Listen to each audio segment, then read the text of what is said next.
On assure l'équilibre en faisant de la place aux aliments de l'assiette pour bien manger. Prenez l'habitude de savourer une variété d'aliments sains tous les jours. Mangez des légumes et des fruits en abondance, des aliments grains entiers et des aliments protéinés. Limitez les aliments hautement transformés. Si vous les choisissez, mangez-en moins souvent et en petite quantité.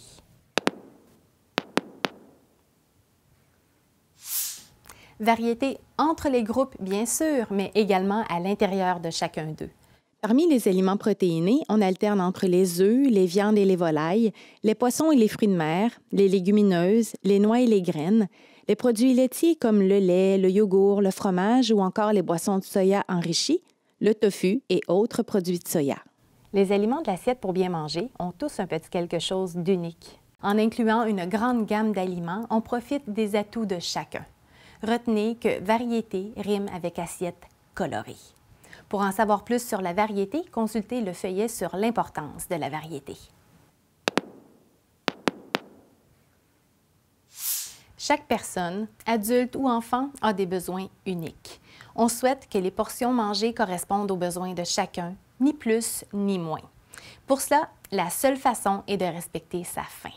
Au quotidien, le guide privilégie les aliments de base, nourrissants et les moins transformés possibles.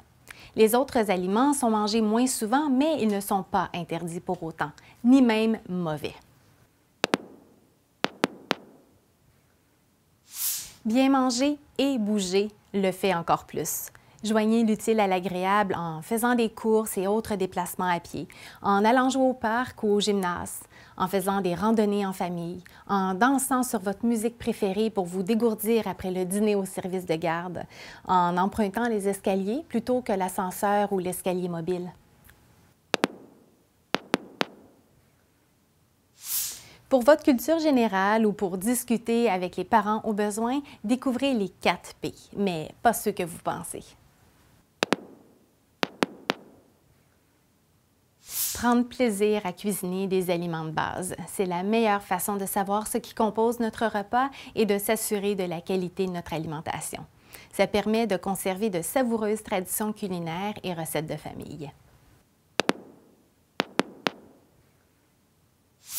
Le plaisir de cuisiner et de partager le repas avec la famille et les amis offre des moments de convivialité et d'échange et même d'apprentissage.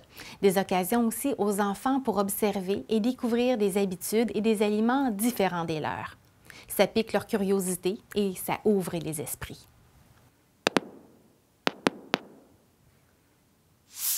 Produire des aliments nécessite plusieurs ressources précieuses et chaque mangeur est responsable d'en prendre soin.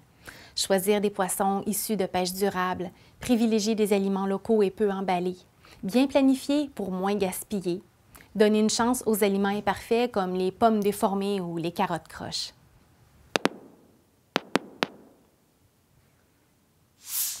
Il n'existe pas de bons ou de mauvais aliments car il n'y a pas un seul aliment qui garantit la santé ni un seul qui la gâche à lui seul. On évite de faire un zoom sur des aliments ou sur un repas isolé. La qualité de l'alimentation s'évalue sur quelques semaines. Bref, on ne vire pas fou, parce que le guide alimentaire, c'est un guide, c'est pas une loi.